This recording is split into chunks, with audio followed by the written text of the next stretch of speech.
everyone, welcome to our final episode of our May webinar series, Gen Z Career Power Build Skills that actually get you paid and hired in 2025. Alright, so once again, I'm Jeannie San, founder of Quiet Marketing, a certified marketing professional and a proud member of Sales and Marketing Institute Philippines. I've been doing marketing webinars for 2 years now, and recently founded Quiet Marketing is an avenue for inspiring marketers and entrepreneurs like me. And before we begin, I just like to welcome everyone that's here joining me here today for our final webinar again for our May webinar series. And before we begin, just a few friendly reminders for all of our attendees in the live chat. Please engage in our live chat and let's know that you're here, where you're tuning in. Let's all maintain a safe and professional space for everyone, and you can drop your questions as early as now and we'll address it in the live chat after our discussion. You could also shout out your friends and your school, and of course don't forget to say adios before we end to signify that you've completed these webinar. Once again, this is your unconventional webinar. No fluff marketing, no long intros, no blah blah blah, just straight to the point marketing insights that saves you time and energy, because we know that your time is valuable. Alright, bakit ba natin pinag-uusapan ang Gen Z Career Power?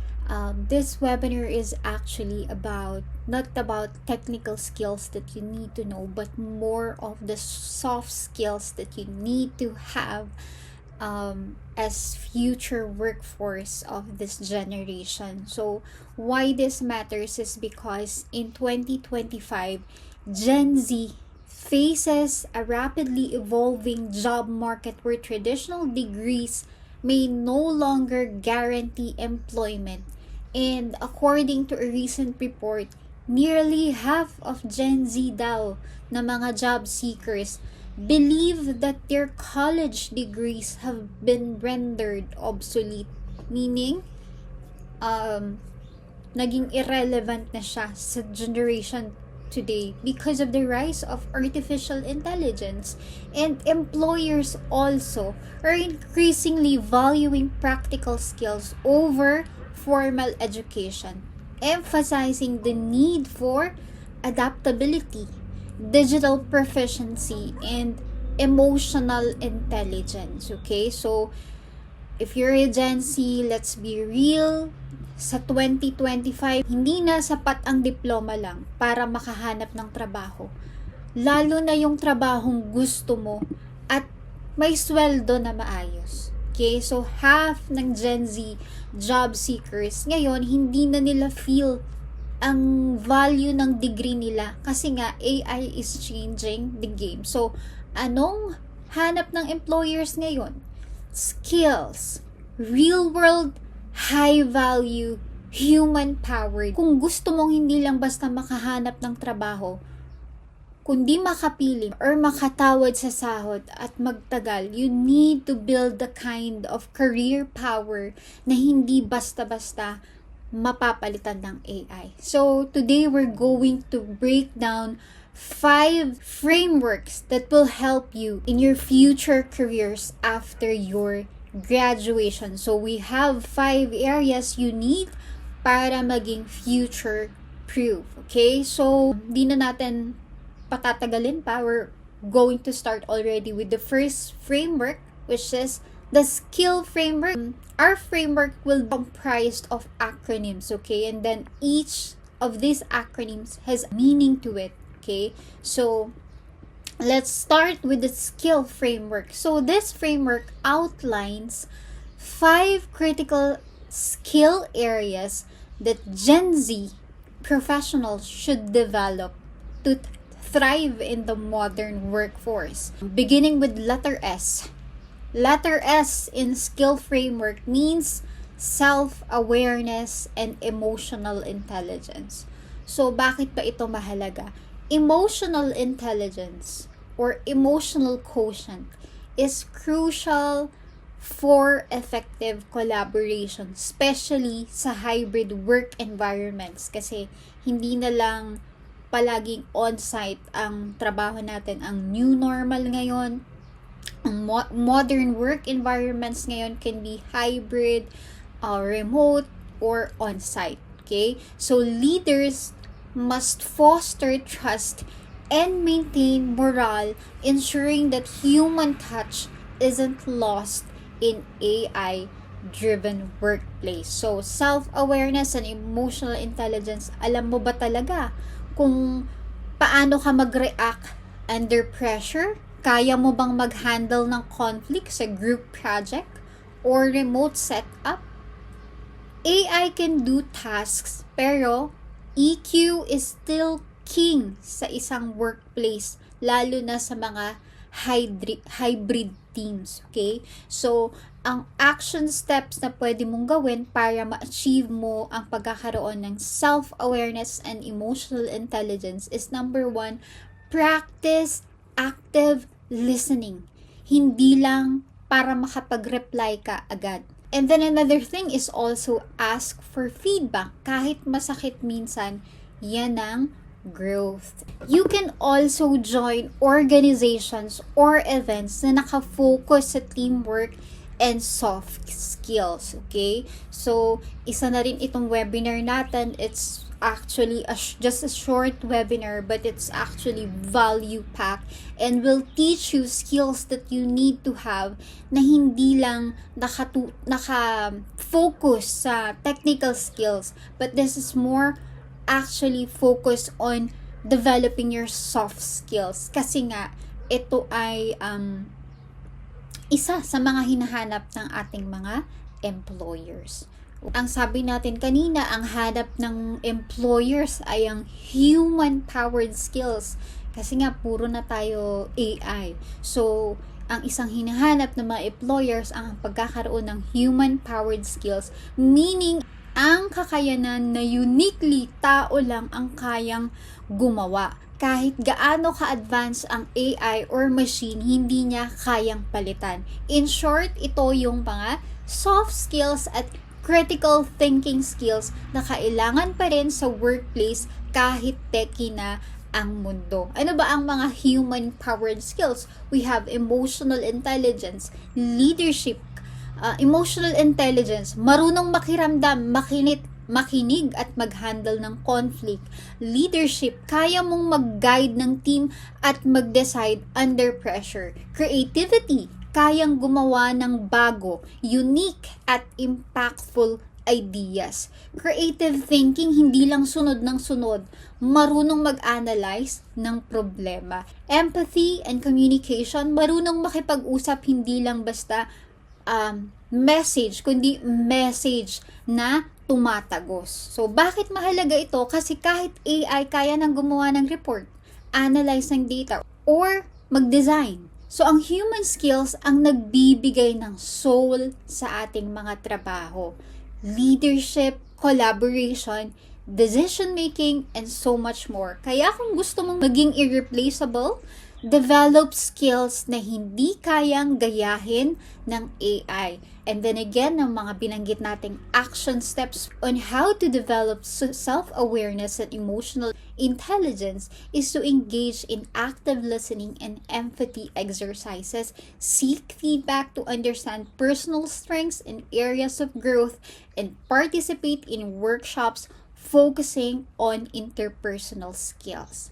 So now we're done with letter S. We now move on to knowledge of AI and digital tools.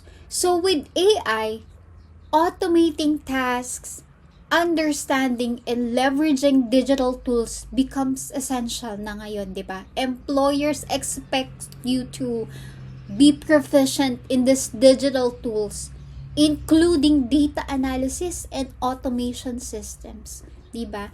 Hindi mo kailangan maging coder, pero dapat hindi ka technology clueless.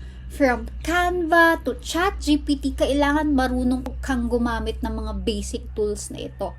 Okay? So, why does it matter is because AI is here to stay, and kung marunong kang gumamit ng digital tools, mas mabilis ka, mas hireable ka. Ano naman ang mga action steps na pwede mong gawin? Okay? So, marami naman ngayong mga online courses covering AI basics and digital literacy. Experiments with tools like ChatGPT to enhance productivity, and you stay updated. Ito, isa ding mahalaga is to stay updated on emerging technologies relevant to your field. Okay? So, yan, mag-enroll ka sa mga free AI courses. May mga pang beginner sa YouTube, Coursera, or even LinkedIn. Mag-experiment sa mga tools like ChatGPT, Notion, Zapier. Yan yung mga nakikita natin ng mga tools na common or known sa ating generation ngayon. And of course, sabi kanina nga is staying updated sa mga tech developments and news kahit 10 minutes lang a day. Malaking bagay ang maitutulong nito sa inyo. Okay? There. Alright, so now we move on naman sa letter I.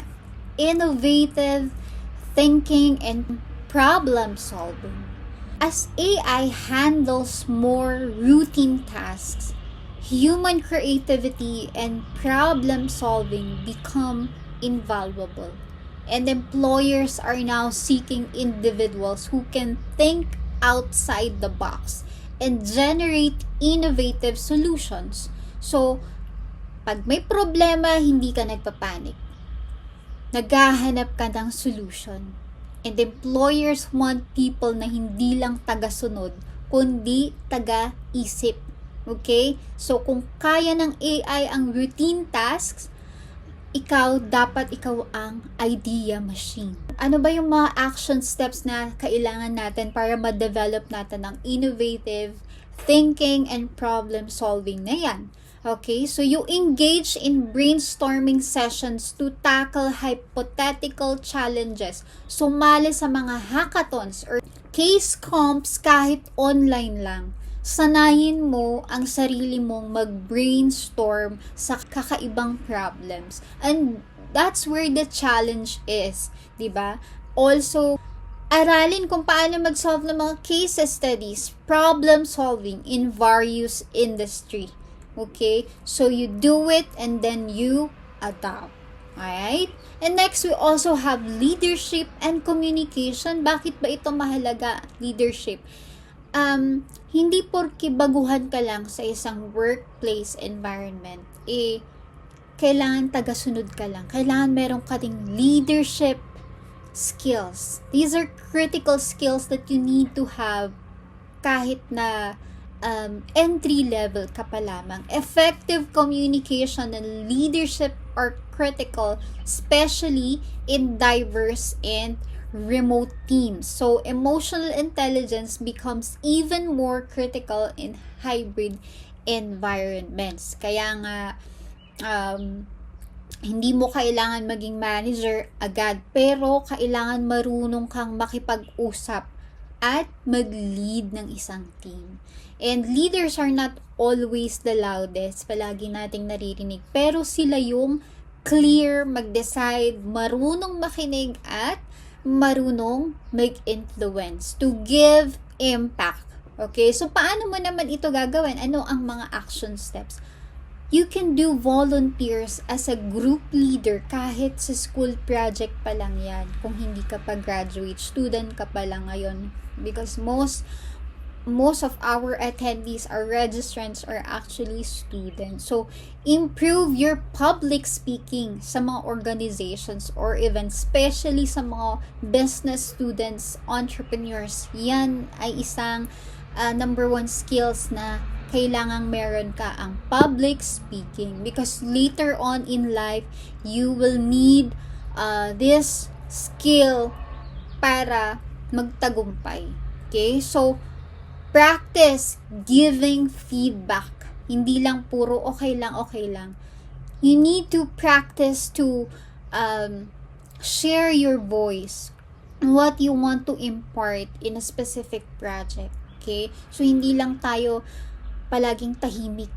Kailangan din nating i-share kung ano ba ang opinion natin. Okay? But in sharing our opinion, of course, dyan natin i-apply yung emotional intelligence naman natin so that ang pag-share ng ating mga opinions, make sure that we're not stepping on anyone's toes when we're doing that. Okay? Our last letter is lifelong learning and adaptability. Okay? The rapid pace of technological change requires continuous learning and adaptability. The more that you've participated in events, joined trainings, and workshop, the more that you have an edge over other job seekers. So, ano ba yung mga kailangan mong gawin para ma-develop mo ang lifelong learning and adaptability skills? Ay mag-set ka ng personal learning goals and regularly assess your progress. So, ito ay hindi lang basta-basta, lalo na sa generation nga natin ngayon na binabanggit natin kanina na we're in the fast-paced workplace environment. Kailangan mo talagang mag-invest sa personal learning goals mo. Okay? Kasi marami tayong mahahanap online na free e-learning courses. And of course, you regularly assess your progress. Meaning, hindi lang ka lang basta nag-enroll na tapos mo na-complete mo. Ano ba yung progress na nakuha mo mula sa learning na iyon? Okay? So, and you also need to stay curious and open to new experiences and knowledge areas. Meaning, since the world is changing fast, the best skill is your ability to keep learning. Okay? And your course today, ika nga might not be relevant tomorrow, pero kung adaptable ka, hindi ka maluluma. And paano ba mag-set ng mga personal goals natin? We can do it monthly. Kahit one skill lang at a time. You will thank yourself later. Magbasa. Okay? Makinig. Mag-YouTube. YouTube is actually a powerful tool. At libre lang talaga. Knowledge is everywhere. Ikaw lang ang hinihintay. So, stay curious kahit hindi mo feel, itry mo pa rin aralin. So, that means adapting to new tools and processes with a positive mindset. Okay? Alright, so now we have the Flex Framework, unlocking career flexibility and adaptability in 2025. You know, jobs will come and go, and those who think ahead and anticipate change will survive and thrive. And future-proofing your career means being proactive, not reactive. So, you need to stay updated on industry trends and AI developments. Learn to spot opportunities when others see problems, and think like a CEO, not just an employee. So, future-proof mindset is wala kasing forever even sa jobs, diba? Skills get outdated, industry shift, AI gets better every day. Ang sikreto is huwag kang magpapahuli. If you think ahead, you're already ahead. And ang real talk natin is kung reactive ka lang lagi, laging late. Pero kung may future-proof mindset ka, you spot change even before it hits you. So, stay updated sa mga industry trends, lalo na sa AI and technology. When others see problems, be a solution maker. Think like a CEO, not just an employee. Ask yourself, if I own this company, anong gagawin ko?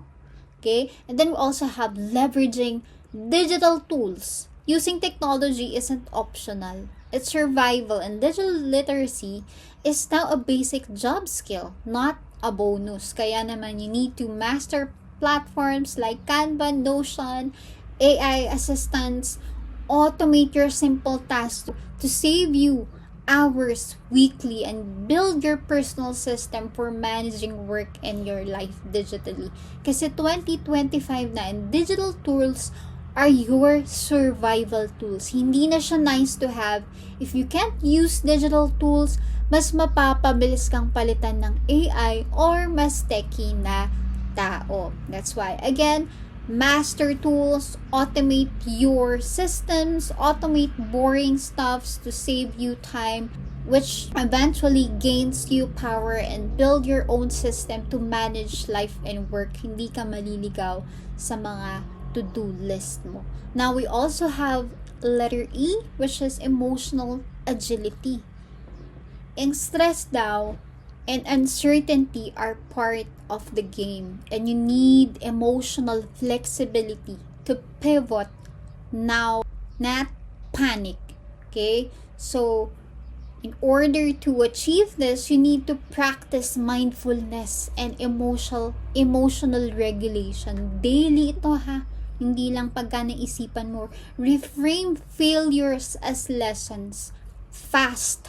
Build a strong support network. Okay? Life is unpredictable. Rejection, change, pressure, lahat yan normal. And the question is, do you freeze or do you flex? Okay? So, there.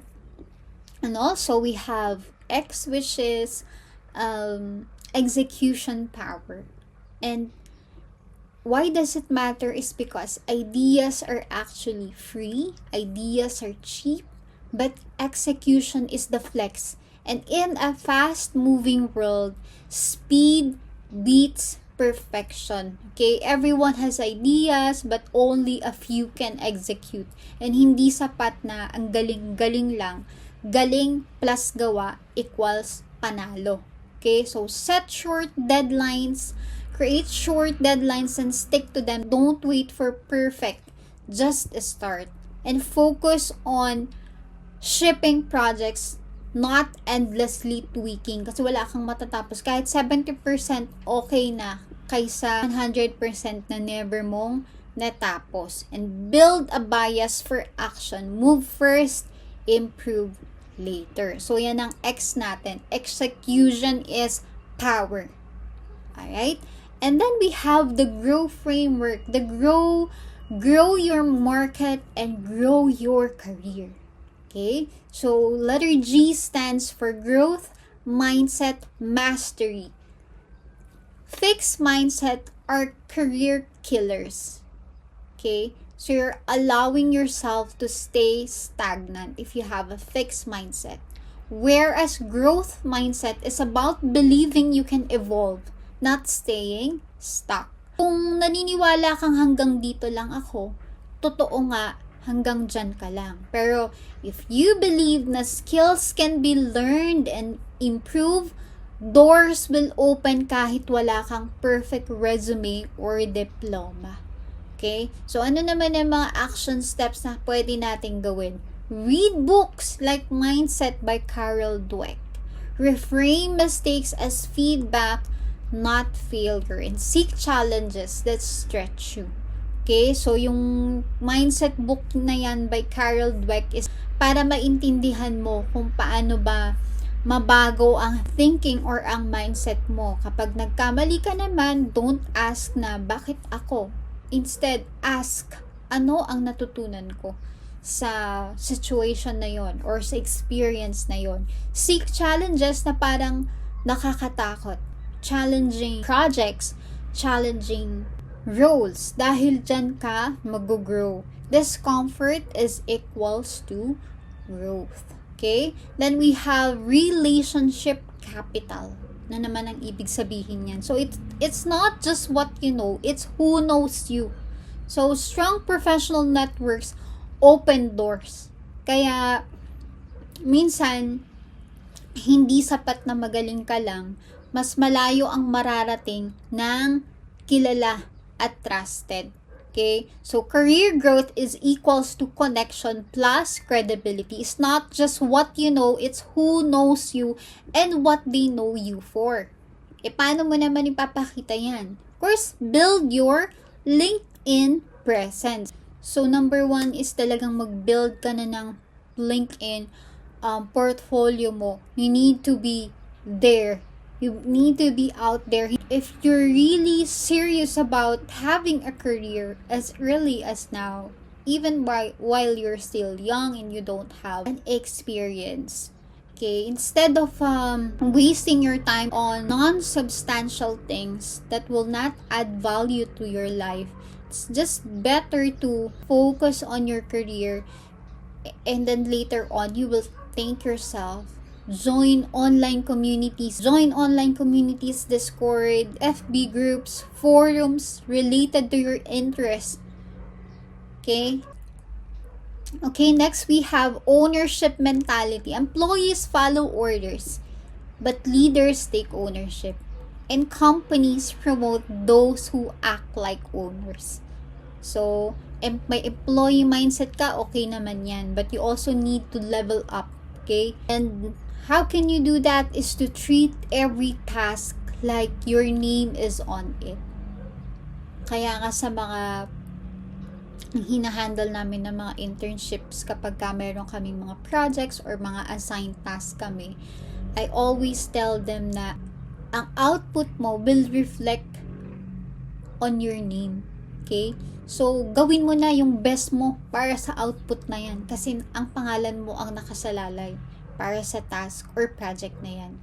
And then, look for ways to improve, not just complete task assignments. Solve problems before being asked. Ikaw na mismo yung mag-analyze sa ginawa mo, sa output mo, sa task mo, kung ano ba yung mga pwede pang may improve. Not just always waiting for your supervisors or for your managers to spot what's wrong with the output. Okay? Unahan mo na bago pa mapuna or mapinpoint. Okay? Employees wait for instructions. Yan yung traditionals. But leaders, if you have a leadership skills, you take initiative. So kung gusto mong ma-promote, ma-hire or ma-trust sa big projects, act like you are the owner. Even if you're level entry, your mindset can be a CEO level. Okay? Walang pumipigil sa'yo para gawin iyon. It's always in the mind. So, ownership mentality. Treat every task like may name mo sa dulo. Quality dapat. So, don't wait to be told what's wrong. Hanapin mo and you fix it. Be a problem solver, not just a task doer. Always ask, how can this be better? So, yan yung pinag-uusapan natin kanina. And next, we have W. Winning habits. Why does it matter? Small daily wins lead to bigger career wins. And success isn't just an event, it's a system. Okay? So, success isn't a lucky break eh. It's a sense of your habits done daily. And kung gusto mong magkaroon ng breakthrough, kailangan mo ng consistent behavior, not just motivation. Small wins daily is equals to big results long term. And consistency is greater than intensity. So what are the action steps that you need to have in order to develop your winning habits? So build a daily routine that serves your long-term goals, kahit 30 minutes lang per day. Track your habits. Kunyari, nagja-gym reps ka, it keeps you accountable. Stack habits, halimbawa habang nagkakape ka sa umaga, 10-minute learning session na rin. Sasabayan mo na rin siya. Okay? So, again, you design a daily routine that supports your goals, track your habits, and measure your progress weekly. And then stack habits, link new skills to daily tasks. Kasi nga, di ba, pag nagkakape ka, pwede mong sabayan ng pagbabasa. That's 10-minute learning session for you. Okay? And then we move on sa build framework. Build career capital you can cash in. Kaya nga ang title ng webinar natin is Build Skills that actually get you hired and paid in 2025. So the build framework will help you have a career capital you can cash in. So letter B's, we have business acumen. Every job is tied to revenue somehow. And understanding how businesses runs make you indispensable. So kahit anong role mo, marketing, design, tech, HR, lahat may impact sa kita ng company. Kaya kung alam mo kung paano kumikita ang negosyo, magiging irreplaceable ka. And ang career tip natin is that kahit hindi ka sa sales, think like a salesperson. Paano ka nagdadagdag ng value? You can be a brand ambassador of your company. Kahit ang simpleng pagsabi lang mo lang ng dito ako nagtatrabaho, ito ang ginagawa namin para makatulong sa mga tao. So, isn't that wonderful to be your own company or brand ambassador? So, learn the basics of sales and marketing and finance. Ask how does my work impact the bottom line, and think profit first even if you're not in sales. Okay? So, think like a founder kahit empleyado ka pa lang. Okay? So, later on, syempre, karamihan ng mga attendees natin ay mga BSBA or Business Administration students, business entrepreneurs. So, I'm sure that later on in life, you will be aspiring to have your own business. Kaya ito yung mga skills na kailangan meron na kayo sa simula pa lang, which is number 1 is business acumen. And then we also have unique edge.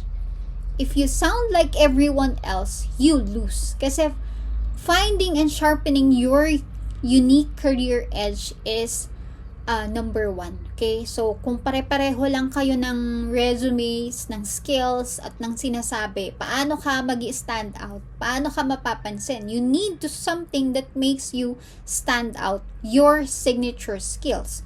Your edge, yung pinaghalong galing plus interest plus market need. Okay? So, paano mo naman yan i-build? Ang pagkakaroon ng unique edge is to identify your 3 strongest natural skills. Ano ang mga natural skills mo? Not just what you studied. Kung ano yung natural na meron ka. Find your niche. Number 1, pinakamahalaga din ito. Anong problema ang kayang-kaya mong bigyan ng solusyon? And build trust. Build your brand inside your brand. Be known for something specific. Okay? So, there. And we also have intentional learning. Okay? So, ang pag-mindlessly scrolling sa iyong social media won't level you up. Sinasabi ko na sa inyo as early as now. Later on, pagka medyo nagkaedad-edad kayo, you would realize how much time you've wasted during your younger years. Saka pa lang kayo magkakaroon ng realization pag nasa 30s na kayo. Ganyan. So, you need to have intentional learning skills. And hindi lahat ng scrolling ay learning. Yung growth nangyayari kapag meron kang intention. You're not just online, you're leveling up on purpose. Okay? Your Gen Z edge is that you learn fast, pero kailangan learn smart pa rin. And what are the action steps that you can do to develop intentional learning is to choose one high ROI skill to master per quarter. And then you prioritize skills like communication, analytics, could it be coding, kapag medyo techie ka, or you didn't even enroll for IT courses pero magaling ka pala, na-discover mo yung sarili mo na you could code, especially now that also Canva has coding in its platform. And then also leadership as well. Prioritize the skills. Track your learning hours. Okay? And build a streak. So, again, babalik tayo sa consistency when it comes to having, developing intentional learning. Okay? Hindi lang siya basta lang, nabasa ko to na, okay, alam ko na yan. What will you do about that learning? And then, of course, leveraging personal brand. If they don't know you, they can't hire you. Ay, napansin ko sa mga generation ngayon, nakalock ang mga profile nila. So, paano kang makikilala if you do that?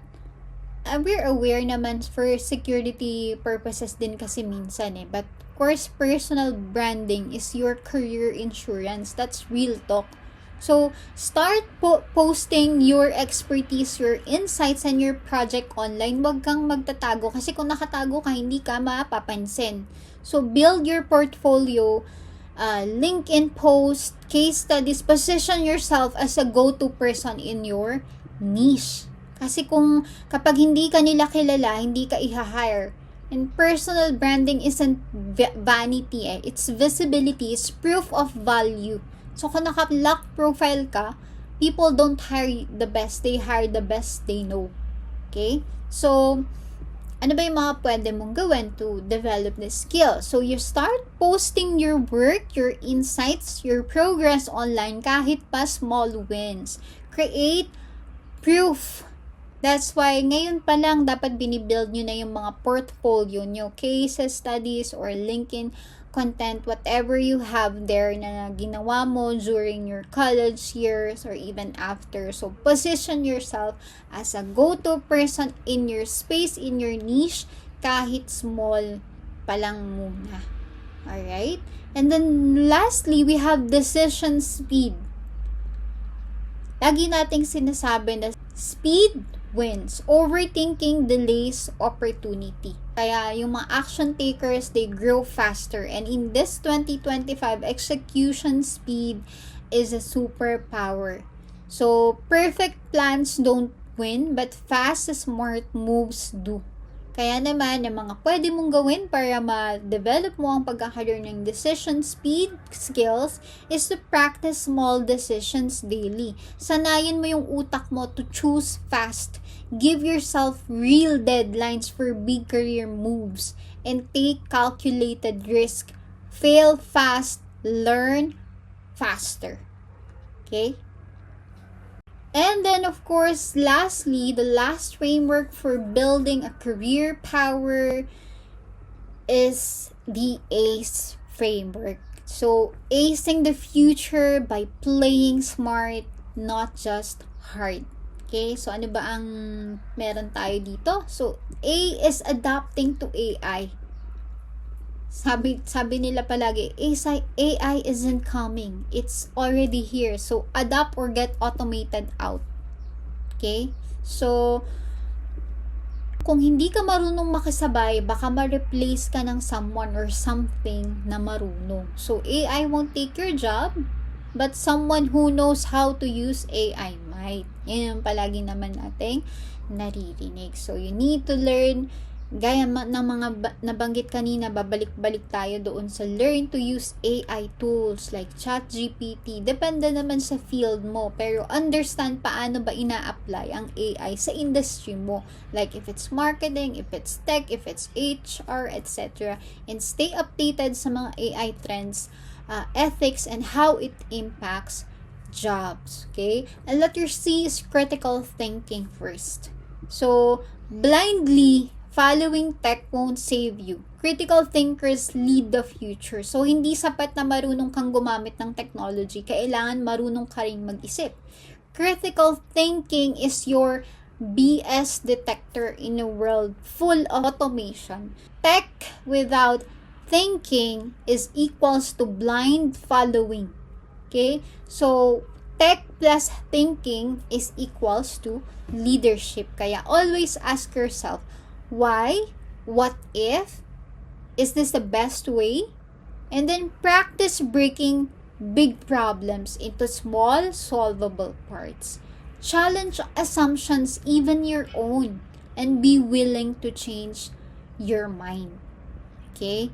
Yan naman pagdating sa critical thinking first. Okay? Now, when it comes to our last is elevate soft skills. Why does this matter? Is because AI cannot replicate human empathy, leadership, and creativity. So, these are your new superpowers sa generation natin ng AI. So, AI can analyze data, it can write emails, even generate images, pero hindi niya kayang umintindi ng tao. That's your superpower, your empathy, creativity, and leadership. And in in this generation full of robots, being human is flex. Okay, so improve how you communicate, speak clearly, listen actively, and write with empathy. Build emotional intelligence, understand others, and regulate yourself. You also need to collaborate well. Great careers are built with great relationship. Kaya kung gusto mong ma-ace ang 2025 career game, don't just work hard. Okay? Work human, work smart, learn to adapt to AI, use critical thinking, and double down on elevating soft skills. Yun ang hindi basta-basta pwedeng palitan ng AI. Alright, so dyan lang naman nagtatapos ang ating short webinar for Gen Z Career Power. These are not the technical skills that you need to have, but these are the soft skills, human-powered skills that you need to build in 2025 in order for you to be hireable, payable, and employable. Alright, so ang real talk bago tayo magtapos is that the world of work hindi na siya the same like before. And your degrees don't guarantee jobs. AI is moving fast. That's not bad news, but that's your advantage. Kasi kung nakarating ka sa dulo ng webinar na to, ibig sabihin you care. You're not here just to survive. You're here to build something bigger. And what we gave you today are 5 frameworks: skill, flex, grow, build, and ace. So, real talk, no BS strategies, step-by-step action plans, career codes na hindi tinuturo sa school. Now you have the playbook, pero ikaw pa rin ang maglalaro. And the question is, will you scroll away and forget this? Or will you start building your future today? And one last reminder is your edge isn't about being perfect. It's about being adaptable, creative, strategic, human. Yun ang hindi kayang gayahin ng kahit anong AI. So go out there, start building, start learning, and start leading. You don't have to wait for permission. You just have to start. Alright, that wraps up our webinar for Gen Z Career Power. Build skills that actually get you hired and paid in 2025. Thanks so much for being here. I'll still be here in the live chat. I'll be sharing all of the links that you need to know. And also don't forget to subscribe to our YouTube channel, like this video, join our group free marketing webinars, and like our Facebook page, Quiet Marketing PH. And of course, I'll be sharing you also the link here, all of the links that you need to know before you leave or before we end this webinar. And of course, please join me once again for our June webinars. We already have 2 topics already out, and you could also click the link here for a registration form. We have Facebook copywriting strategy, crafting safe, compliant, and high converting ads. That's happening on June 14. And we also have introductions to social media marketing, which is on June 21, happening on June 21. And of course, what else? Please do subscribe to our YouTube channel, like this video, and follow our social media pages, of course. And then if you're watching this on replay, we also see you. So thank you for signing up for our webinars, and we hope that you find it insightful and value back. And of course, please do share this to your friends, to your classmates, to your coworkers. If you know someone who needs to know about this, learn about this. And of course, lastly, thank you so much everyone for joining us on repeat. And know that we appreciate you guys. Thank you for your support. It means so much to me. Today is May 31. This is the final stretch of May. And of course, we're saying hello and welcome to June tomorrow. I hope that you guys have a blast for this May, and we'll see you on our next webinar. So please, please, please do keep posted on our social media page, especially Quiet Marketing PH. We'll keep on updating. We are posting daily, so please engage also in our post and there. Alright, so once again, thank you so much and have a great night. I hope you found this webinar value pack and something you can carry after this session. So I'll see you on the next one. Bye bye. Have a great night.